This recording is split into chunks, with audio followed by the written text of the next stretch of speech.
En su lecho de muerte, rodeada de sus más cercanos colaboradores de la Sociedad Teosófica, Elena Blavatsky pronunció una frase que era a la vez un ruego y una manifestación de soberbia. Mantengan la unión, no hagan que esta, mi última encarnación, sea un fracaso.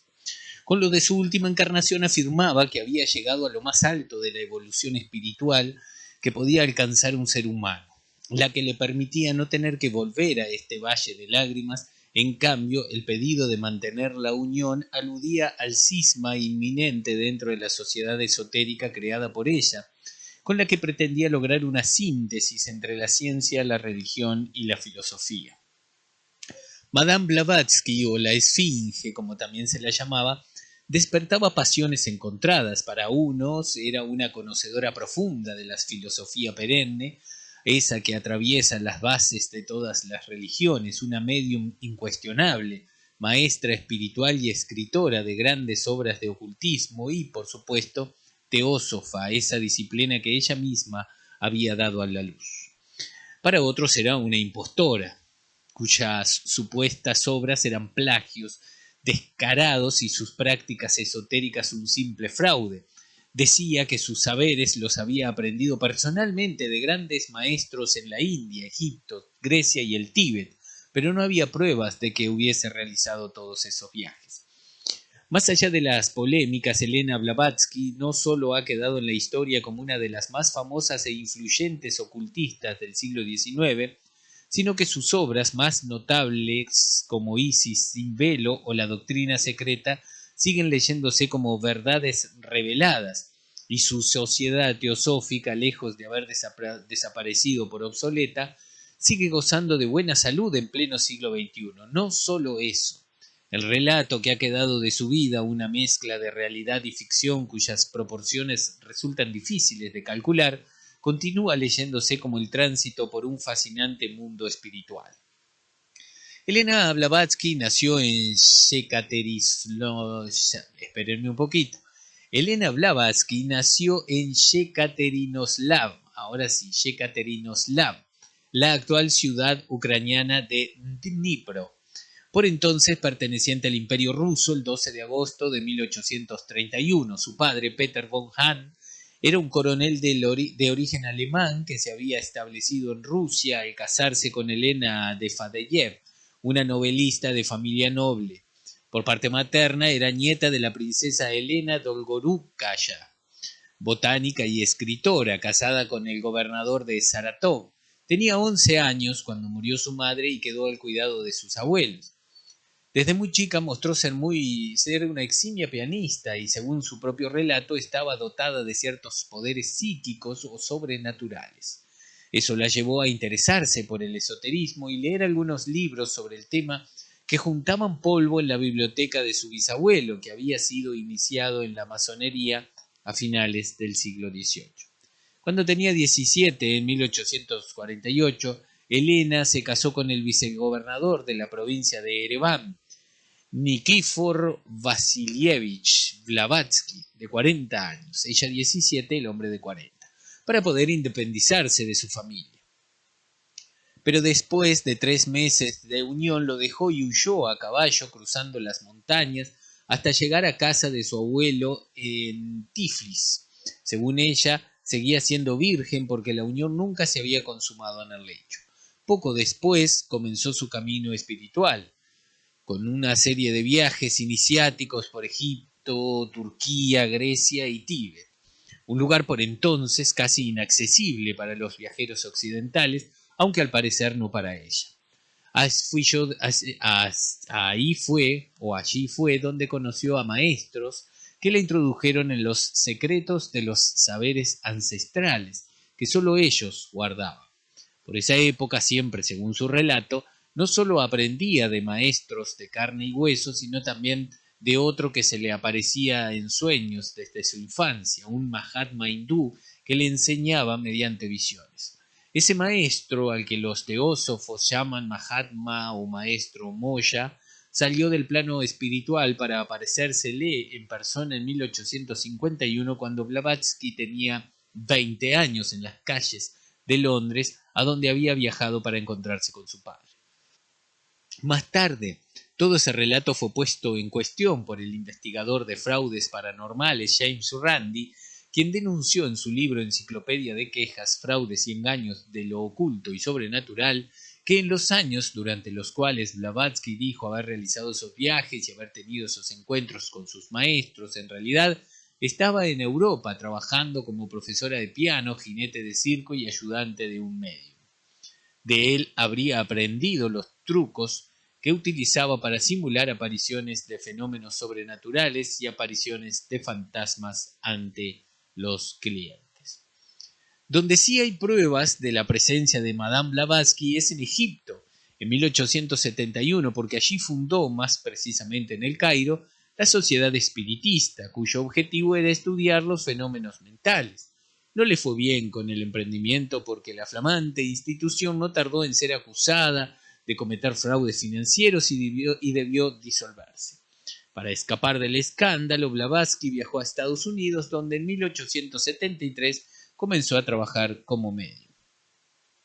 Estaba ganándose la vida con eso y no le iba mal, cuando en 1874, un año después, conoció al coronel retirado, abogado con inclinación por la agricultura, Henry Steele Olcott, que había comenzado a buscar verdades en el mundo espiritual. Juntos, supuestamente guiados por los maestros de Helena, al año siguiente fundaron la Sociedad Teosófica para difundir un conocimiento que, sostenían, superaría las tensiones entre la ciencia y la religión y dejaría atrás a las religiones instituidas para instalar un nuevo saber, hasta entonces oculto, surgido de la India. Según el acta escrita por su secretario, la sociedad sería un nuevo faro espiritual. Fue fundada el 17 de noviembre de 1875. Ese mismo año, Blavatsky publicó la que se considera su primera gran obra, Isis sin velo, un libro sobre la historia y el desarrollo de las ciencias ocultas, la naturaleza y el origen de la magia, las raíces del cristianismo y la posición de la autora, los fallos de la teología cristiana y los errores establecidos en aquel entonces por la ciencia oficial. En 1978, Blavatsky y Henry Olcott trasladaron la sede de la Sociedad Teosófica a la ciudad de Adyar, en la India, y poco después iniciaron la publicación de Theosophist, la revista de la institución que se sigue publicando hasta el día de hoy.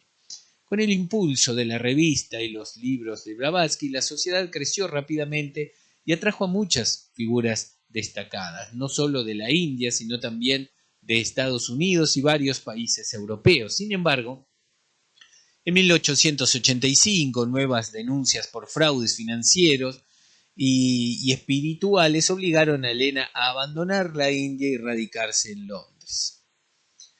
Cuando Blavatsky volvió a la capital inglesa, la sociedad teosófica local había crecido a pasos agigantados. Con la dirección de su máxima autoridad comenzó a publicarse la revista Lucifer para difundir aún más sus ideas. Interesante. Vamos a ver cómo fue esto. Mientras Helena continuaba la redacción de la que sería su obra cumbre, que era la Doctrina Secreta. Ese éxito se vio empañado cuando la Sociedad para la Investigación Psíquica, una organización sin ánimos de lucro, cuyo propósito era el estudio de sucesos y habilidades descritos como psíquicos o paranormales, descalificó en público sus actividades teosóficas por fraudulentas. Parecía el principio del fin, porque en medio del escándalo Blavatsky enfermó gravemente y los médicos le diagnosticaron pocos meses de vida. Según el relato de Helena, cuando ya no tenía esperanza, se le apareció un día uno de sus instructores tibetanos y le planteó una alternativa: o morir liberándose del cuerpo enfermo o continuar viva para terminar de escribir la Doctrina Secreta. Entonces se recuperó y pudo, con la ayuda de dos colaboradoras, culminar su mayor obra, que fue publicada en 1888 en Londres y en Nueva York, dedicada a todos los teósofos verdaderos. La última obra de Blavatsky tiene 2 volúmenes. El primero aborda la cosmogénesis y estudia básicamente la composición y la evolución del universo desde una perspectiva espiritual, y además busca explicar los símbolos básicos que existen en las grandes religiones y mitologías del mundo. El segundo busca explicar la evolución humana con una visión antidarwinista y es considerado por los críticos como una obra abiertamente racista. Madame Blavatsky falleció de gripe en la capital inglesa el 8 de mayo de 1891 a los 59 años, mientras la Sociedad Teosófica se debatía en una lucha interna por la sucesión entre su secretaria Annie Besant y uno de sus fundadores, Henry Steele Olcott. De ahí que las últimas palabras de Helena hayan sido un llamado a la unidad para que su obra no terminara en fracaso. Su cuerpo fue incinerado, sus cenizas fueron divididas en 3 partes, un tercio quedó en Europa, otro fue llevado a Estados Unidos y el restante permanece en la sede internacional de la Sociedad Teosófica dentro de un monumento levantado en su memoria. Vamos a hablar, señores, porque esto sirvió como punto de partida para hablar con Ana Faguaga, medium de la ciudad de Durazno, donde vamos a compartir, a ver, esto que leímos de Elena Blavatsky, que se usa, cómo es todo este tema. Nos vamos a comunicar con ellas, un poquito de música mientras hacemos el contacto.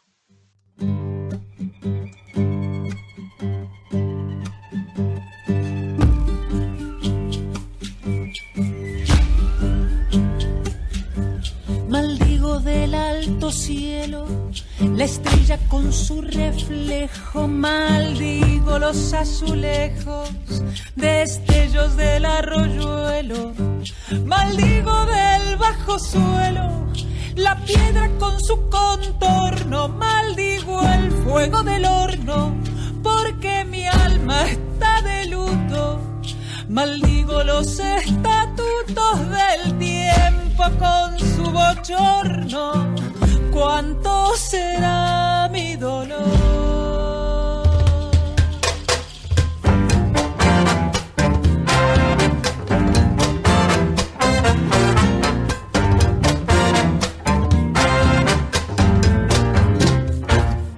Maldigo la primavera con sus jardines en flor y del otoño el... Bueno, señoras y señores, siendo las 15:47 de la tarde, vamos a hablar con Ana Faguaga. Buenas tardes, Ana, ¿cómo estás?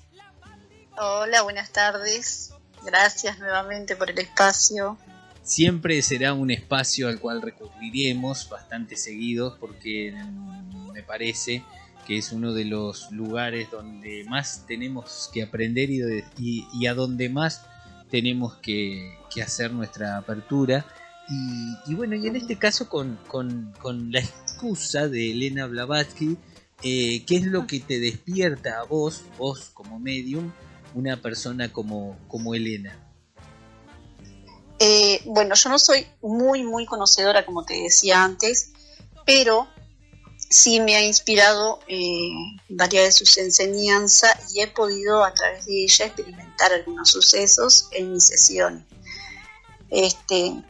Ella tenía algo muy particular que me gustaba mucho y es la manera en que fue su revelación de estas doctrinas en su época, porque abrió caminos espirituales que no estaban disponibles para todos. Y en mis sesiones, yo por ejemplo no la percibo a ella como algo histórico, sino como una energía que todavía sigue.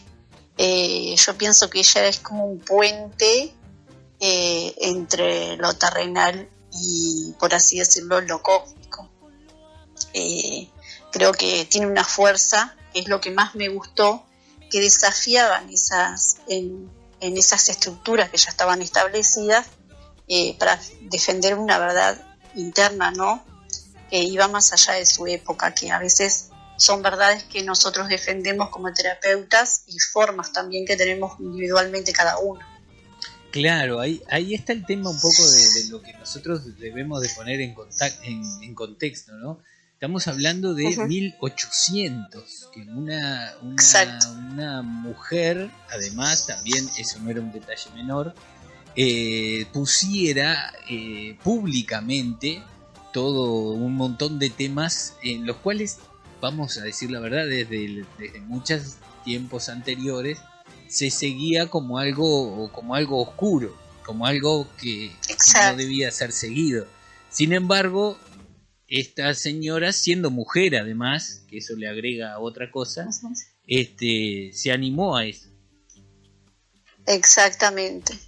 Ahora, trayéndolo a las sesiones, porque capaz que no nos queda mucho tiempo, no sé qué te parece. No, sí, dime, me gustaría hablar de algo importante que ella enseñó a través de todo eso en la enseñanza, que el despertar, que fue lo que más me llamó la atención, porque lo traje a mis sesiones al día de hoy, que el despertar no estaba en lo místico, sino en lo más denso.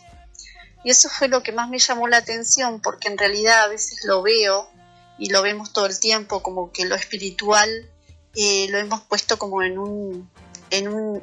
algo como en un altar, como algo muy alto para alcanzar, como algo muy luminoso, pero en realidad el despertar real está en lo denso. Ejemplo, para entender, ¿no?, que lo místico es buscar el despertar en lo elevado, en las meditaciones, visiones, todo lo que es luminoso. Pero ella sostenía que el verdadero despertar no se probaba ahí, sino en lo denso, en la vida diaria, en los conflictos, en las emociones difíciles. En este punto lo que yo quiero traer es que para mí, la verdad es que decía que el astral no es un lugar más elevado, sino que es más denso, porque era como un espejo que deformado amplificaba lo que somos por dentro realmente, que en lo físico ocultamos las emociones, pero en el astral esas emociones se mostraban sin máscara. Entonces al punto que quiero ir es que en mis sesiones lo he podido ver muchas veces. No sé si te puedo dar un ejemplo. Sí, claro. Sí, vos. Yo recuerdo que en ese caso, en el que trabajaba con una persona que en lo físico se mostraba tranquila y muy amable, empezamos la sesión, pero al entrar en el campo astral aparecía como con mucha intensidad enorme, ¿no? Enojo, tristeza.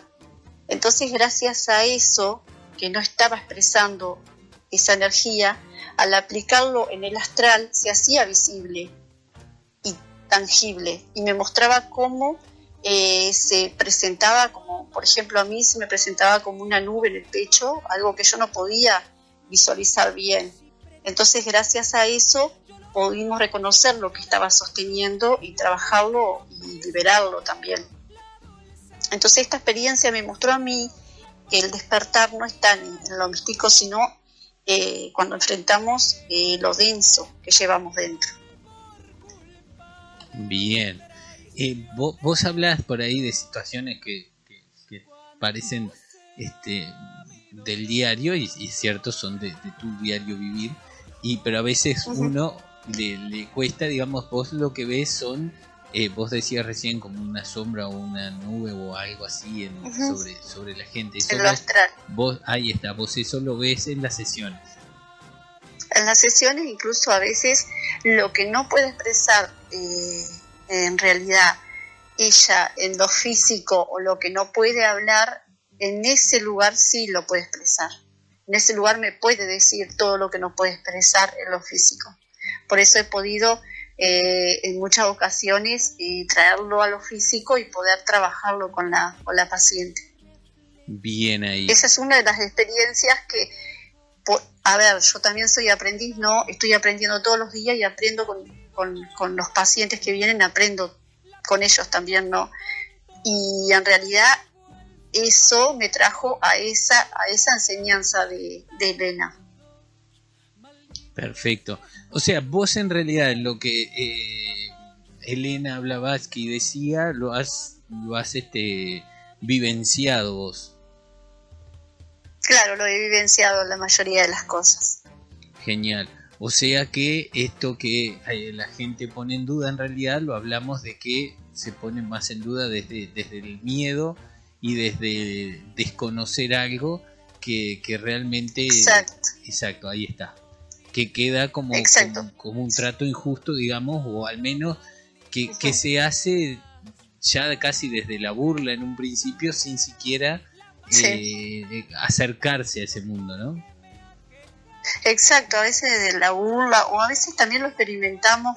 Yo, por ejemplo, lo he experimentado mucho con pacientes que vienen y podés percibir y sentir cuando es por curiosidad, y por ahí quedan pensando y regresan porque en realidad es como abrirse a ese mundo. Igual lo astral tiene algo más, ¿no? Tiene mucho más capas, que capaz que no nos va a dar el tiempo, obviamente, porque ahí está donde nosotros queda todo lo denso, donde, por ejemplo, porque es algo como colectivo esto, ¿no? Pensamientos, sentimientos, no es solamente de una persona sola, sino que en el astral hay residuos de todo, ¿entendés? Entonces ahí vienen parásitos, entidades y demás cosas, que eso podemos hablar más adelante si querés, para que la gente entienda también de qué se trata. Sí, eso te iba a decir, porque eso está bueno. De parásitos y todo eso. En realidad, ir hablando, que vos digas, por ejemplo, mira, estaría bueno para tocar tal tema y que vos lo expliques y lo vayas. Porque hay mucha gente, por acá te dejan un mensaje en la radio. Sí. Lisbeth dice, Ana dice, sí, una genia, dice, muy recomendable. Dejanos, antes de que se nos vaya el tiempo, tu número de teléfono, sí, por si alguien quiere contactar contigo. Es 091 ¿sí? 89 66 31. Bien, buenísimo. No, y era un poco, hoy era hablar de este tema de Elena, porque nos parece importante, porque es alguien que abrió puertas hace mucho tiempo y que aún hoy, como vos decís, sigue sintiéndose como alguien que aún está trabajando, digamos, ¿no? Exacto, y es importante porque en cada sesión no es solo que la persona venga y tome la sesión como tal, ¿no? Sino que sepa lo que estamos trabajando, que sepa lo que estamos haciendo. Es muy importante eso también, que la persona lo entienda, que lo aplique, porque esto es toda una unidad, es para aplicar. Perfecto, claro, ahí está. El tema, lo que uno a veces, digo yo como paciente, que uno a veces, al no saber, por eso está bueno conversar de estos temas y hacerlo, estas conversaciones, hacerlas de manera diaria, porque creo que es lo que después mucha gente termina hablando, porque, a ver, pasa que solemos obviar este camino hasta que estamos con algún inconveniente, ya sea de salud, familiar, X. Exacto. Y ahí como que nos arrimamos un poco al mundo y a partir de ahí nos arrimamos nomás, pero en realidad estaría bueno que darnos cuenta de que este camino, además de tener ya muchísimos años, de haber sido tapado en la historia por muchísima gente y de haber necesitado una fuerza gigante para taparlo, porque eso también es cierto a lo largo de la historia, es importante saber que se trabaja con él, que todavía hay gente que está contactada, conectada con esa forma de trabajar y con esa forma de sanar, de curar y de que volvamos a entendernos como un todo, ¿no? Exactamente. Genial. Porque somos un todo. Bueno, después podemos hablar de las doctrinas, que también habla de eso. No, pero decime. Que hay diferentes partes de la doctrina que habla también de, que estudia la teosofía, ¿no? Que es lo que ella trabajó y estudió, que hablamos que son teorías, ¿no? Sino que no son solo teorías, sino que son verdades universales, que como vos decías, atraviesan todas las culturas y que podemos vivirla en lo cotidiano. A eso hablo, porque es traerlo a lo cotidiano también. Y por ejemplo, está la doctrina de que la primera es la unidad. Te voy a nombrar por arriba si querés. Sí. para que la gente entienda que la doctrina, la primera es la unidad, la segunda es la ley del karma, después podemos hablar de todo eso, la tercera es la reencarnación, después está la cuarta que es la jerarquía de planos y la quinta que es el propósito. Son las 4 en punto. Me gustaría hablar después de todo esto porque a veces repetimos cosas como por ejemplo cosas que por ejemplo vienen y te dicen porque sí, vos estás, porque lo he escuchado mucho, estás cargando algo que no es tuyo, pero ¿por qué lo cargo? ¿Por qué cargo algo que no es mío? El paciente te puede entender o no, pero es necesario que sepa de por qué lo carga, porque eso justamente, ese residuo de pensamientos, de guerras, de algo colectivo quedó en el astral y eso se te pega, eso queda y esa energía que queda. Y es lo bueno que la gente entienda de por qué yo cargo con algo o un peso o un pensamiento o algo que no es mío. Y es necesario educar, vamos a decir, al paciente también, para que tenga una herramienta real. Perfecto. Vamos a comprometer para la semana que viene, entonces, ¿te parece la primera? Bien. Para hablar de... no, la ley del karma era la segunda. La primera dijiste... La primera es la unidad, que es lo que hablabas de la unidad, que toda vida es entender que lo que pienso, siento y hago impacta en todo, porque somos parte de un mismo tejido. Genial. Bueno, por eso habla de la unidad. Por acá te mandan saludos, decirle a Ana que es una genia. Soy como paciente, hace poco me dolía muchísimo la cabeza y a distancia me alivió y canalizó un malestar que nada que ver con la cabeza en sí, sino era en otro órgano. Es una verdadera genia, dicen por acá.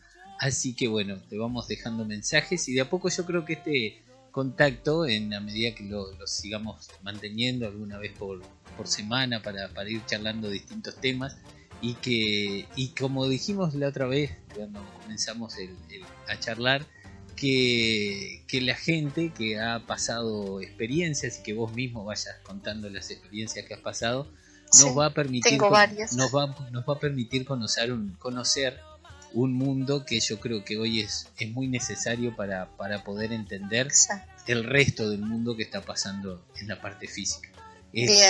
Muchísimas gracias, Ana. Bueno, escúchame, Nacho, yo quería decirte que a través de esto es muy importante también que sepan que dejo el número, que por cualquier consulta, no importa lo que estén necesitando, que estoy a las órdenes para charlar, para lo que sea. Genial, buenísimo entonces. Bueno, Ana, muchísimas gracias, seguimos en contacto. Muchas gracias, un beso grande. Bueno, gracias a vos. Chao.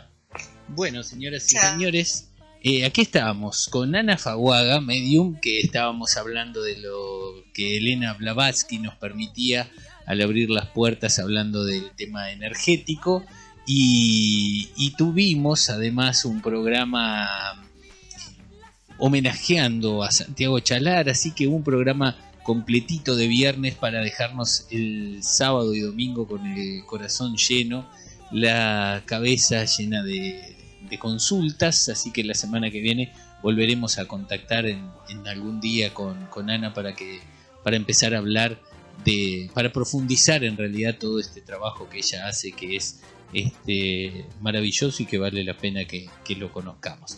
Señoras y señores, hasta aquí llegó